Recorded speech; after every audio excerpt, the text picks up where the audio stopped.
الحمد للہ رب العالمین والصلاة والسلام علی حبیبہ سید المرسلین وعلی آلہ واصحابہ اجمعین، اما بعد، قال النبی صلی اللہ علیہ وسلم الطہور شطر الایمان، وقال صلی اللہ علیہ وسلم بنی الدین علی النظافۃ، آمنت باللہ ورسولہ، صدق رسول اللہ صلی اللہ علیہ وسلم۔ درود و سلام کا ہدیہ پیش کریں۔ اللہم صلی علی سیدنا مولانا محمد معدنی الجود والکرم وآلہ وبارک وسلم۔ حضرات، طہارت کا بیان بہت تفصیل سے ہو چکا۔ اس میں نجاست کی قسمیں، ناپاک چیزوں کو پاک کرنے کا طریقہ، غسل کے مسائل، وضو کے مسائل، استنجا کے مسائل، یہ ساری باتیں بہت تفصیل کے ساتھ بیان ہو چکی۔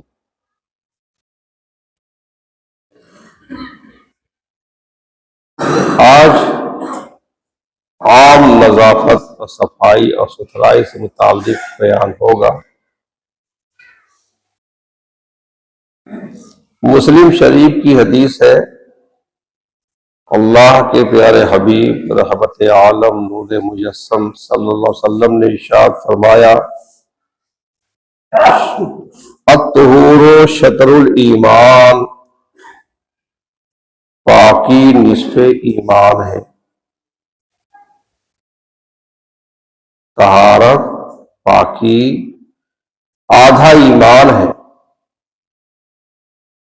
اور فرمایا اللہ کے پیارے حبیب سید عالم صلی اللہ علیہ وسلم نے، بنی الدین علی النظافۃ، دین کی بنیاد صفائی پر رکھی گئی۔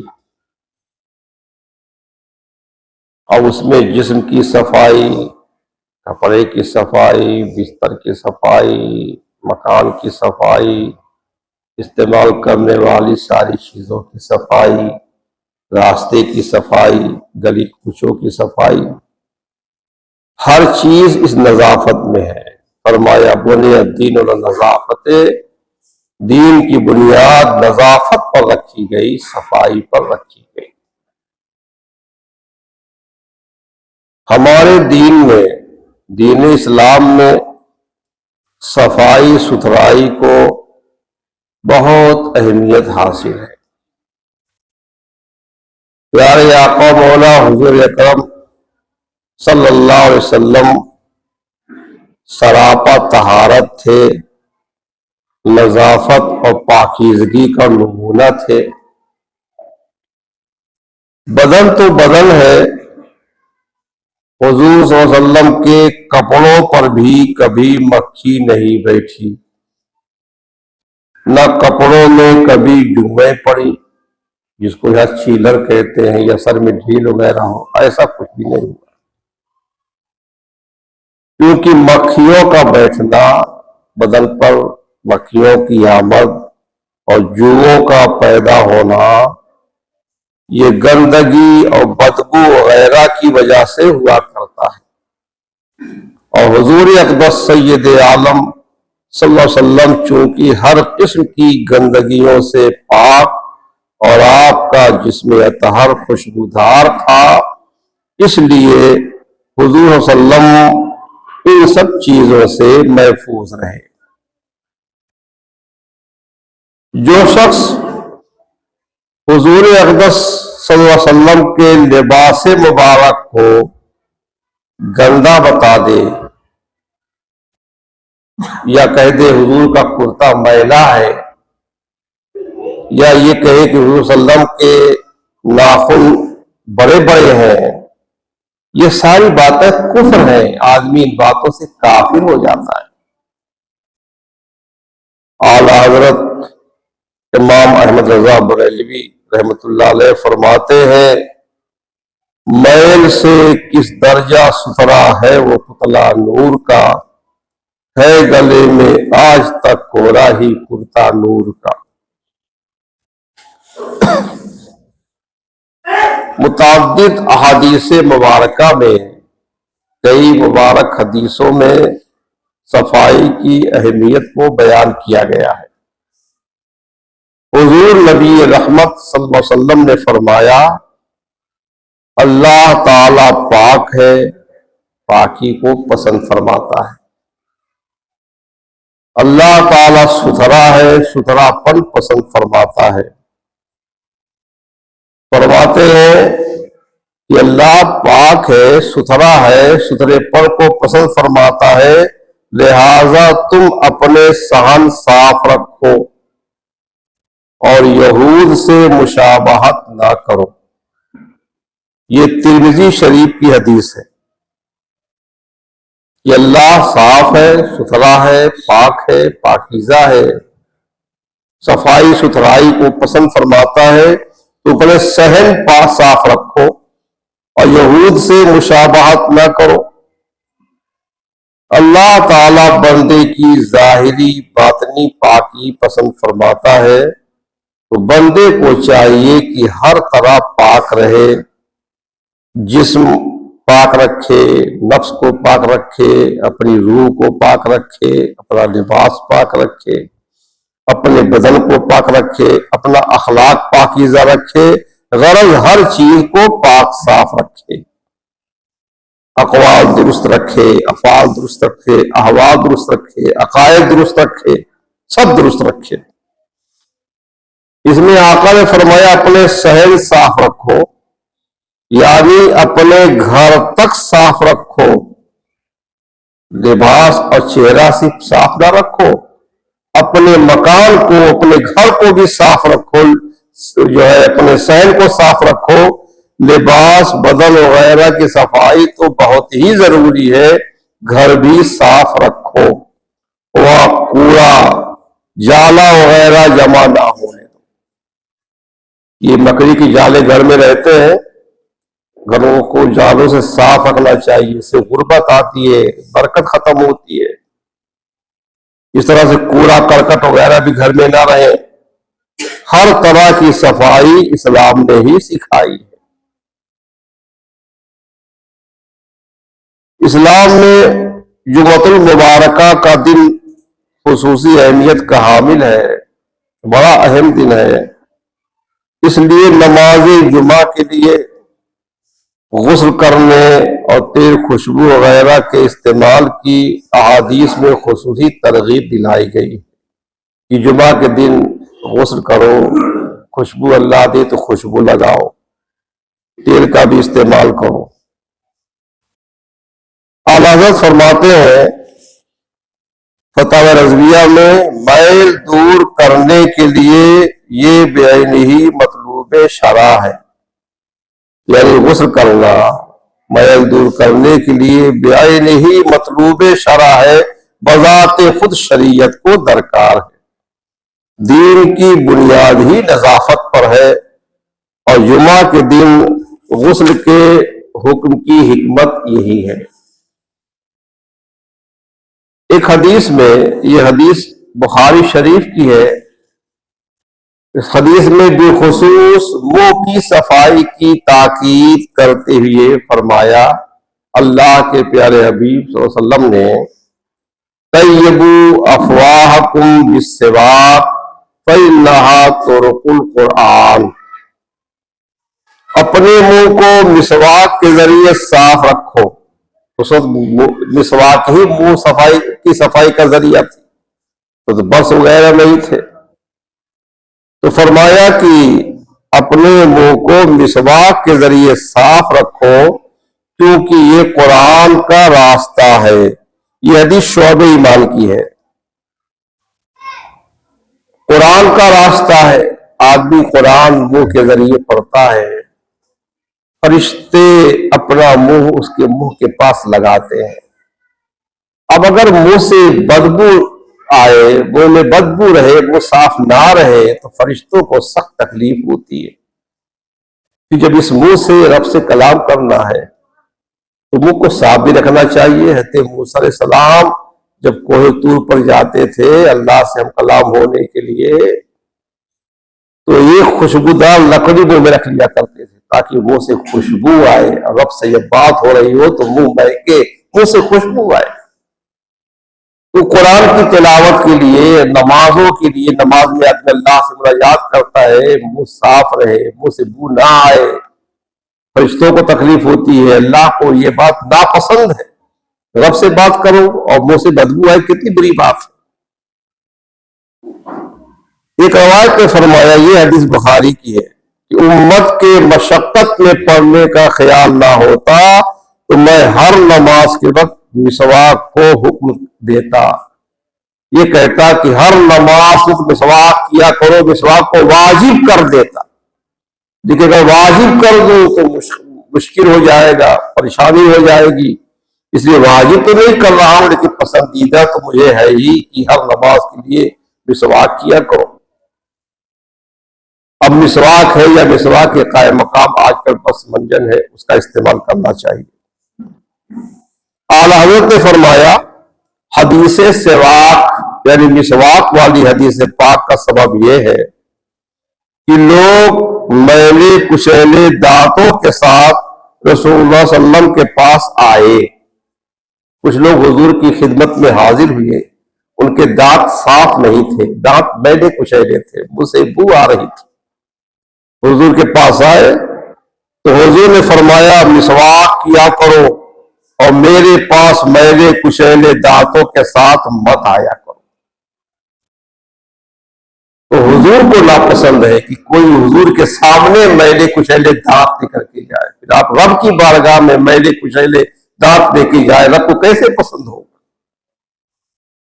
پھر حضور نے فرمایا، اگر مجھے امت کی مشقت کا لحاظ نہ ہوتا تو میں ان پر ہر نماز کے وقت مسواک جو ہے فرض کر دیتا۔ طبی اعتبار سے بھی صفائی کی اہمیت ہے، صفائی کو اہمیت حاصل ہے۔ اچھی اچھی نیتوں کے ساتھ صفائی ستھرائی کی عادت ڈالنا نہ صرف اجر و ثواب کے حصول کا باعث ہے، اجر و ثواب تو ملتا ہی ہے، بلکہ اس کے متعدد کئی دنیاوی فوائد بھی ہیں۔ اس کے برعکس گندگی اور آلودگی نہ صرف اسلامی نقطۂ نظر سے ناپسندیدہ چیز ہے، بلکہ دنیاوی اعتبار سے بھی اس کے کثیر نقصانات ہیں، بہت سے نقصانات ہیں۔ صفائی کا خیال نہ رکھنے کے باعث بہت سی بیماریاں لاحق ہو سکتی ہیں، مثلا ڈائریا، ٹائیفائڈ، ٹی بی اور جلدی چمڑے کی بیماریاں، خارش وغیرہ، یہ سب صفائی کا خیال نہ رکھنے کی بنیاد پر پیدا ہوتی ہیں۔ صفائی کی دو قسمیں کی جا سکتی ہیں، ایک ذاتی صفائی، اپنے جسم اور لباس وغیرہ کو صاف ستھرا رکھنا، یہ متعدد بیماریوں سے بچانے کے ساتھ ساتھ انسان کی شخصیت کو پرکشش بناتا ہے اور اعتماد اور وقار میں اضافہ کرتا ہے۔ آدمی صاف ستھرا رہے، جسم کو صاف رکھے، لباس صاف رکھے تو آدمی پرکشش ہوتا ہے، اس کی طرف لوگوں کی توجہ ہوتی ہے، نگاہ اٹھتی ہے۔ اس کے برعکس لباس گندے ہیں، میلے ہیں اور جسم میلے ہیں تو ایسے افراد کو نہ صرف حقارت اور ذلت کی نگاہ سے دیکھا جاتا ہے اور لوگ ان سے گھن کھاتے ہیں، بلکہ ایسے لوگوں میں خود اعتمادی کی کمی بھی پائی جاتی ہے۔ جسم و لباس کے علاوہ اپنی سواری، موبائل فون، چپل، جوتے، چادر، ٹوپی، رومال، گھڑی، قلم، بیگ وغیرہ استعمال والی ساری چیزوں کو بھی صاف ستھرا رکھا جائے اور جن چیزوں کو دھونا ممکن ہو وقت پر دھویا جائے۔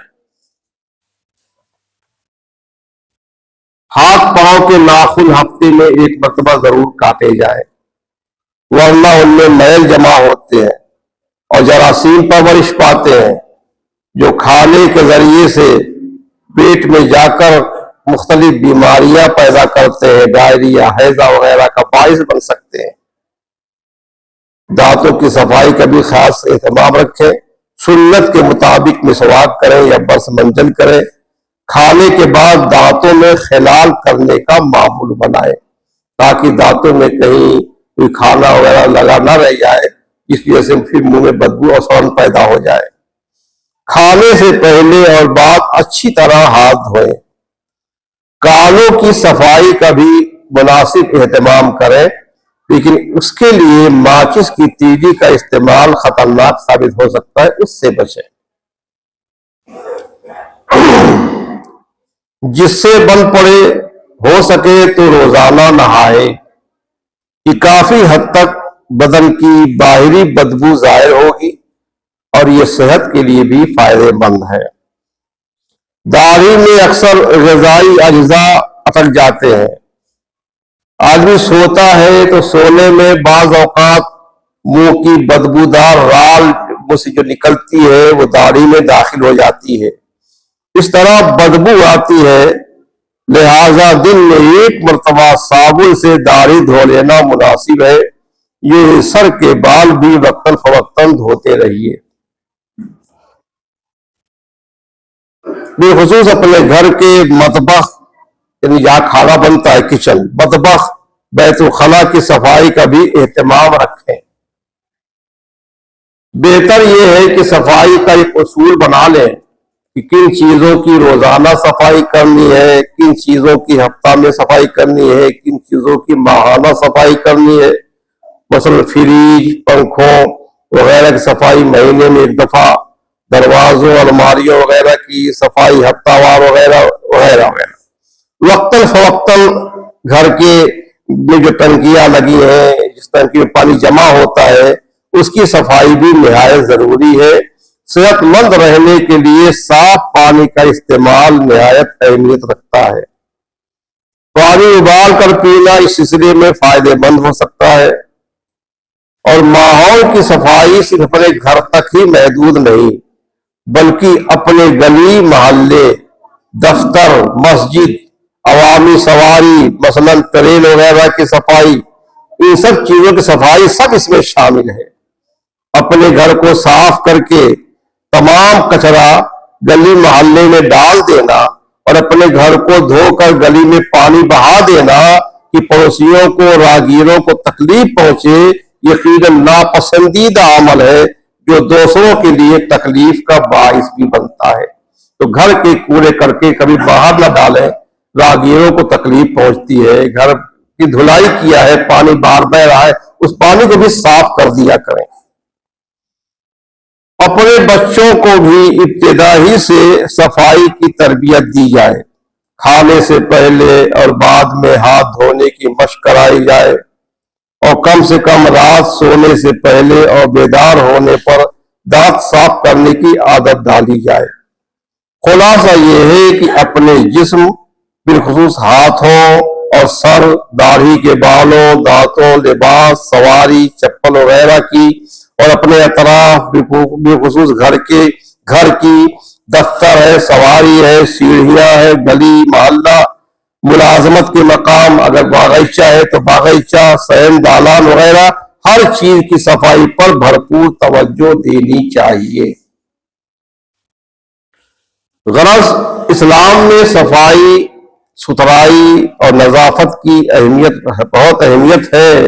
انسان کے جسم اور کپڑوں کی پاکی اور ظاہری نظافت ہو یا دل اور ذہن کو برے خیالات سے، زبان کو بدگوئی سے، نظر کو بد نظری سے بچانا اور باطنی پاکی ہو، ہر قسم کی نظافت اور اس سے متعلق احکام وضاحت سے بیان کیے گئے ہیں، کیونکہ اسلام ایک دین فطرت ہے۔ انسان کی اخروی زندگی کے ساتھ دنیاوی زندگی کا کامیاب اور خوشگوار بنانے کے تمام بنیادی احکام بیان کر دیے ہیں۔ چنانچہ جس طرح عقائد و عبادات سے متعلق احکام تفصیل کے ساتھ بیان ہوئے ہیں، اسی طرح معاشرت سمیت دین کے دوسرے شعبوں کے احکام بھی وضاحت کے ساتھ بیان کیے گئے ہیں، اور صفائی اور نظافت بھی انہی میں سے ایک حکم ہے۔ نظافت و پاکی کو ایمان کا حصہ قرار دیا ہے، اور مبارک حدیثوں میں بہت اہمیت سے بیان کیا گیا۔ اسی نظام صفائی کے ایک شعبے اور حصے یعنی راستوں کی نظافت اور صفائی کی اہمیت ہم آپ کو بیان کرتے ہیں تعلیمات نبوی کی روشنی میں، کیونکہ گلی کوچوں اور راستوں کی صفائی ایک صحت مند قوم کی علامت اور ضمانت ہے۔ راستے میں کوئی تکلیف دہ چیز ہے جس سے آدمی کو ٹھوکر لگ سکتی ہے، کانٹا وغیرہ یا آدمی کو چبھ سکتا ہے، تو ایسی چیز کو ہٹانا صدقہ ہے، ثواب ملتا ہے، صدقہ ہے۔ راستے سے تکلیف دہ چیزیں جیسے کانٹے، کانچ، شیشے کے ٹکڑے، پھلوں کے چھلکے، کوڑا کرکٹ وغیرہ جس سے گزرنے والے کو تکلیف و اذیت ہوتی ہو، ایسی تکلیف دہ چیزیں ہٹانا ایمان کا حصہ اور ایک قسم کا صدقہ ہے۔ چنانچہ بخاری شریف کی ایک حدیث میں ہے وَيُمِيتُ الْأَذَىٰ، کئی چیزیں گنائی ہیں، ان میں سے ایک ہے وَيُمِيتُ الْأَذَىٰ عَنِ الطَّرِيقِ صَدَقَةٌ، راستے سے تکلیف دہ چیز ہٹانا صدقہ ہے۔ راستے سے اذیت دینے والی چیز ہٹانے کا حضور نے حکم دیا۔ مسلم شریف کی حدیث ہے، حضرت ابو برزہ رضی اللہ تعالیٰ عنہ نے حضور اقدس سید عالم صلی اللہ علیہ وسلم سے عرض کیا، اے اللہ کے رسول، مجھے ایسا عمل سکھائیے جس سے میں نفع اٹھاؤں، ایسا عمل آپ مجھے بتائیں جس سے میں فائدہ اٹھاؤں، نفع اٹھاؤں۔ حضور صلی اللہ علیہ وسلم نے فرمایا اعزل الاذى عن طریق المسلمین، یعنی مسلمانوں کے راستے سے تکلیف دہ چیز ہٹاؤ، راستے میں کوئی تکلیف دہ چیز ہے اس کو ہٹا دیا کرو۔ راستے سے کانٹے دار جھاڑی ہٹانے پر مغفرت ہو گئی۔ سنن ترمذی کی حدیث ہے، حضرت ابو ہریرہ رضی اللہ عنہ نبی کریم صلی اللہ علیہ وسلم سے روایت کرتے ہیں، ایک آدمی راستے میں چل رہا تھا کہ وہاں کانٹے دار جھاڑی دیکھی، راستے پر کانٹے دار جھاڑی تھی، کوئی کانٹے والا پیڑ تھا، اس کی شاخ جس میں کانٹے تھے وہ راستے پر پڑی ہوئی تھی، اس نے دیکھی تو اسے راستے سے ہٹا دیا۔ اتنا اس نے نیک کام کیا، راستے سے ہٹا دیا، اللہ تعالیٰ نے اس کا یہ عمل قبول کیا اور اسے بخش دیا۔ تو بھائیو، چھوٹی چھوٹی نیکیاں کرتے رہے، رب تعالیٰ کس نیکی سے راضی ہو جاتا ہے، کون سا عمل پسند کر دیتا ہے، کون سا عمل بخشش کا ذریعہ بن جاتا ہے۔ یہ دیکھنے میں کتنا معمولی عمل ہے، راستے میں اینٹ ہے ہٹا دیا، پتھر ہے ہٹا دیا، کانٹا وغیرہ ہٹا دیا، کیلے کا چھلکا ہے ہٹا دیا، دیکھنے میں چھوٹا عمل ہے، اگر رب تعالیٰ پسند فرما لے تو اللہ تعالیٰ اس عمل کی برکت سے آدمی کو بخش دے گا۔ راستے سے تکلیف دہ چیز ہٹانا ایک اچھا عمل ہے۔ ابن ماجہ کی حدیث ہے، حضرت ابو ذر غفاری رضی اللہ عنہ حضور اقدس سید عالم صلی اللہ علیہ وسلم کا ارشاد نقل کرتے ہیں، حضور فرماتے ہیں کہ مجھ پر میری امت کے اچھے اور برے دونوں قسم کے اعمال پیش کیے گئے۔ یہ بڑی عبرت کی بات اس میں ہے، نبی پر ہمارے اعمال پیش ہوتے ہیں، ہم اچھے اعمال کرتے ہیں وہ خوش ہوتے ہیں، ہمارے اعمال برے ہوتے ہیں ان کو تکلیف اس سے ہوتی ہے۔ فرماتے ہیں میری امت کے اچھے برے اعمال دونوں قسم کے مجھ پر پیش کیے گئے، تو تکلیف دینے والی چیز راستے سے ہٹانا یہ اچھے اعمال میں دیکھا تھا کہ کوئی تکلیف دینے والی چیز ہے اس کو ہٹا دیا جائے، اس لیے اچھے اعمال کی فہرست میں یہ بات لکھی ہوئی تھی۔ اور برے اعمال میں یہ بھی دیکھا کہ تھوک مسجد میں پھینکی جائے اور اسے دفن نہ کیا جائے، اگر مسجد میں کسی طرح کی کوئی گندگی کی جائے یہ برے اعمال میں حضور نے دیکھا، اور راستے سے تکلیف دہ چیز کو ہٹانا، اس کو حضور نے اچھے اعمال میں ملاحظہ فرمایا۔ مسلم شریف کی حدیث ہے کہ نبی کریم صلی اللہ علیہ وسلم نے فرمایا کہ لعنت کا سبب بننے والی دو چیزوں سے بچو۔ دو چیزیں ایسی ہیں جو لعنت کا سبب بنتی ہے، جن کی سے آدمی پر لعنت ہوتی ہے۔ صحابہ کرام نے عرض کیا یا رسول اللہ وہ کون سی دو چیزیں ہیں؟ تو حضور اکرم صلی اللہ علیہ وسلم نے فرمایا لوگوں کے راستے میں یا کسی بیٹھنے کی سایہ دار جگہ میں بول و براز کرنا، راستے میں پیشاب کرنا، پاخانہ کرنا، یا جہاں لوگ بیٹھتے ہو آرام کرتے ہو، کسی پیڑ کا سایہ ہو یا کہیں بیٹھنے کی کوئی جگہ ہو، وہاں پیشاب وغیرہ کرنا، یہ لعنت کا سبب ہے۔ ان چیزوں سے بچو۔ بعض لوگ گھر کی صفائی کر کے کچرا گھر سے باہر گلی میں ڈال دیتے ہیں۔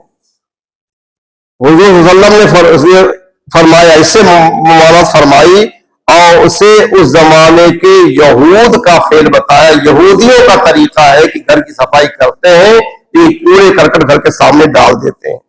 چنانچہ ایک حدیث میں ہے، ترمذی کی حدیث ہے کہ نبی کریم صلی اللہ علیہ وسلم نے فرمایا اپنے گھروں کے سامنے والے حصے کی صفائی کیا کرو، یہود کی مشابہت اختیار نہ کرو کیونکہ وہ گھر کے سامنے والے حصے کی صفائی نہیں کرتے۔ اگر غور کیا جائے تو معلوم ہوگا کہ راستوں کی صفائی اور نظافت کا لحاظ نہ رکھنے سے معاشرے میں بہت سی بے اعتدالیاں جنم لیتی ہیں۔ انفرادی زندگی ہو یا اجتماعی، سماج پر ہر اعتبار سے اس کے برے اثرات ظاہر ہوتے ہیں۔ جسمانی بیماریاں، اعصابی امراض، ذہنی تناؤ، تھکاوٹ، طبیعت پر بوجھ اور ان جیسے دوسرے امراض کی اہم وجہ اگر گلی کوچوں کی گندگی اور راستوں پر پڑے کوڑے کے ڈھیر وغیرہ کو قرار دیا جائے تو بیجا نہیں ہوگا۔ اسی وجہ سے حضور اقدس صلی اللہ علیہ وسلم نے بھی نہایت تفصیل اور وضاحت سے راستوں کی صفائی اور نظافت کی اہمیت بیان فرمائی، اور اس نظافت کا فائدہ کسی ایک طبقے کو نہیں بلکہ تمام معاشرے کو ہوگا۔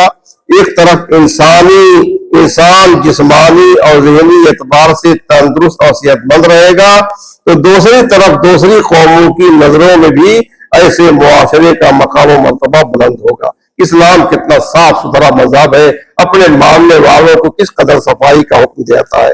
لہذا ہر فرد کی یہ ذمہ داری ہے کہ وہ راستوں کی نظافت میں اپنا حصہ لے اور اس کار خیر میں عملی طور پر شریک ہو۔ آپ ہر طرح کی پاکی اور صفائی کا اہتمام رکھیں۔ دیکھیے ظاہری صفائی کا اثر باطن پہ ہوتا ہے۔ آدمی کا جسم صاف ہو، لباس صاف ہو، بستر صاف ہو، ہر چیز صاف ہو، اس کا دل بھی صاف ہوتا ہے، اس کا خیال بھی صاف ہوتا ہے، خیالات پاکیزہ ہوتے ہیں، اس کی روح بھی صاف ہوتی ہے۔ اگر آپ صفائی کا لحاظ رکھیں گے تو اچھے اچھے خواب بھی آپ کو نظر آئیں گے، اچھی روحوں سے آپ کی ملاقات بھی ہوگی۔ اگر آپ کی قسمت بیدار ہو جائے گی تو اللہ کے پیارے حبیب کا دیدار بھی آپ کو ہو جائے گا۔ خدا کرے ہم بھی آپ بھی حضور کا دیدار بار بار کریں۔ دیدار کے قابل تو نہیں چشم تمنا، لیکن اگر خواب میں آئے تو عجب کیا۔ اللہ تعالی ہم سب کو ظاہری باطنی صفائی کرنے کی توفیق عطا فرمائے۔ دل کو اچھا، تن کو ستھرا، جان کو نور کر اچھے پیارے شمشدی بدرو اولا کے واسطے۔ فاتحہ۔